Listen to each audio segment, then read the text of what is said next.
Impact of வார் எப்படி இருக்குன்றது நமக்கு இங்கே உட்காந்து அது சொல்ல முடியும். But I think that should also AI பற்றி தான் கவலையே இருந்தது. ஏஐ வரும், ஐடி கம்பெனிஸ் பாதிப்பு இருக்கும், எக்ஸெட்ரா எக்ஸெட்ரா. ஜனவரிலாம் அப்படி தான் பேசியிருந்தோம். We look at companies like Coforge, like Mphasis, a lot of these companies that have greater exposure into core IT, not into software. Okay. Because the world will go back and the பழைய AI பற்றி பேச்சு வந்து மறுபடியும் will pick up momentum. Okay. Sentiment will pick up momentum. Yes. Hello sir. Hi. நம்ம வந்து அந்த weekly round அப்பில் பேசிகிட்டு இருந்தப்போ போஸ்ட் வார் சினாரியோ பற்றி நிறைய 2-3 டிஸ்கஷன் நம்ம பண்ணியிருக்கோம். அண்ட் இப்போ இந்த ஒலாட்டிலிட்டியும் கொஞ்சம் ஜாஸ்தி. மீனிங் என்வரன்மெண்ட் எப்படி மாறும்னு நம்மளால் நாளைக்கு எப்படி மாறும்னு இன்றைக்கி கணிக்க முடியாத மாதிரி தான் போயிட்டுருக்கு. ஸோ இந்த மாதிரி சுச்சுவேஷனில் ஒரு லாங் டேர்ம் வியூ எடுத்தால் இந்த போஸ்ட் வார் சுச்சுவேஷனில் என்ன மாதிரி செக்டர்ஸில் இன்வெஸ்ட் பண்ணலாம், இல்லை எந்த மாதிரி ஷேர்ஸ் வந்து நம்ம ஃபோக்கஸ் பண்ணலாம் ஒரு ரீட்டைல் இன்வெஸ்டரோ? இல்லை ஒரு போஸ்ட் வார் அப்படின்னு சொல்கிறது I think is a challenging word first of all. ஏன்னா நமக்கு வந்து இப்போது ஹாலிடே பீரியடில் இருக்கிறோம். இந்த போர் வந்து 2 வீக்ஸில் 2 வாரம் peace arrangement, permanency in peace arrangement வரணும். வந்த பிறகு as we have one set of stocks, I mean we have a sector of stocks right. ஒன்று. இரண்டாவது, இந்த போஸ்ட் வார் ரீபில்டிங் எஃபர்ட்ஸ் இருக்குது. ஸோ இது வந்து நான் பிரேக் டவுன் பண்ணுறேன். நீங்கள் கேட்ட கேள்வி வந்து how do you logically approach திஸ்ன்றது தான் நம்ம சொல்கிறதுக்கான. So you break this down into post war rebuilding. இப்போ Iran has to be rebuild, right? Or GCC countries, even the Middle East, entire Middle East, starting with Iran back into GCC, there has to be a lot of rebuilding. So rebuilding வரும்போது infrastructure, first thing that comes to mind வந்து infrastructure தான். Infrastructure you have companies like L&T which do a lot of work. உலகத்திலே one of the சிறந்த engineering companies சொல்லலாம். And ஜிசிசியில் நிறைய exposure இருக்கக்கூடிய ஒரு company. In fact வார் டைமில் கூட நிறைய ஆர்டர்ஸ் அவங்களுக்கு வந்திருக்கு. அஃப்கோர்ஸ் டிலேடாக இருக்கும். I mean, they would not have been able to execute those orders. But the order books are getting filled up. Yeah. But இந்த வார் டைமில் வந்து பெரிய அளவில் ஒரு ப்ரைஸ் டிப் வந்திருக்கக்கூடியது L&T. ஏன்னா வார் துவங்கிறதுக்கு முன்பதெல்லாம் 4.4-4.5 இருந்த ப்ரைஸ் வந்து we dropped to about 3.6. So that's a huge correction. Nothing changed in value. You know, L&T did not suffer anything. அவங்க கட்டியிருக்கக்கூடிய ஒரு சில இன்ஃப்ராஸ்ட்ரக்சர் வேணால் damage ஆகிருக்கலாம். That because of drones or shells or munitions or whatever. So, but they are likely to get a lot of this rebuilding contract. அவங்க வந்து அது participate பண்ணும். So infrastructure, நான் உதாரணத்துக்கு ஒரு செக்டர் ஒரு கம்பெனி சொல்கிறேன். Okay. So that's one way to approach it.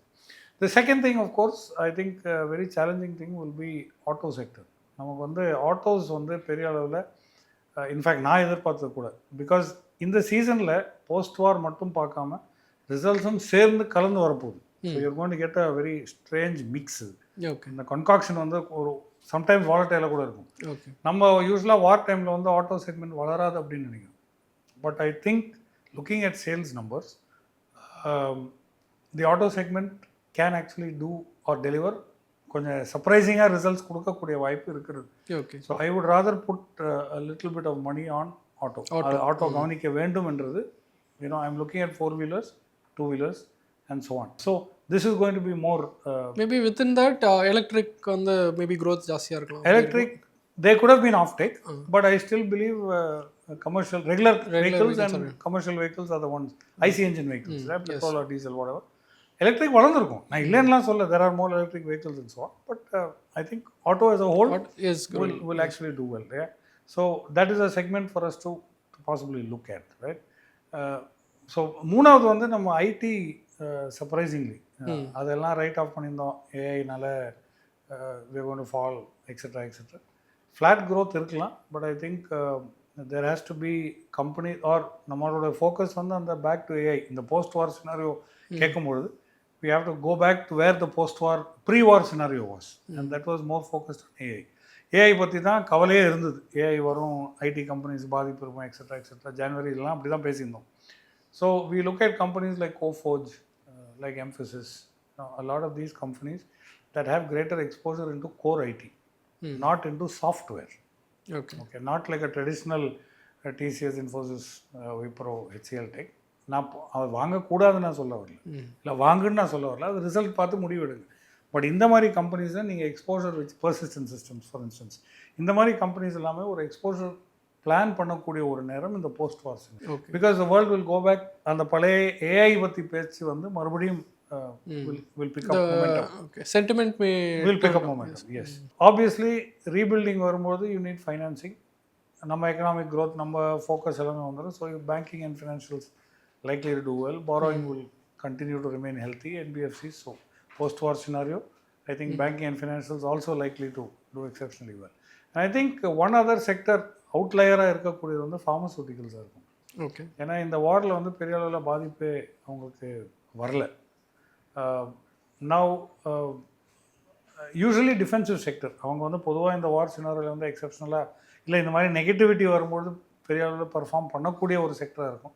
But I think அது வந்து நம்ம தேவ் remain neutral. Pharmaceuticals remain neutral. So இந்த போஸ்ட் வார் சினாரியோவில் கொஞ்சம் டிஃபென்ஸ் மிக்ஸ், ஒரு டிஃபென்சிவ் மிக்ஸ் வந்து ஃபார்மசூட்டிக்கல்ஸ் அண்ட் ஹெல்த் கேர் வந்து நமக்கு ஒரு ஓப்பன் ஆகும். ஏன்னா வார் டைமில் one of my expectation was, என்னோட வியூ பாயிண்ட் என்னென்னா, நமக்கு வந்து ஹாஸ்பிட்டல்ஸ்க்கு வந்து நிறைய Indian hospitals, of course Indian medicare is actually very good, right? It's commendable. we are amongst the best in the world ன்னு சொல்லலாம். ஸோ நிறைய மெடிக்கல் டூரிசம்னா சர்ஜரிஸுக்காக நிறைய ஸ்டேட் ஸ்பான்சர்ட் பேஷண்ட்ஸ் வந்து இந்த ஜிசிசி நாடுகள்லேருந்து மற்ற பல நாடுகள்லேருந்து ட்ராவல் பண்ணி இங்கே வருவாங்க, சர்ஜரிக்காக வருவாங்க. Because of the exceptional care that our medical fraternity can two.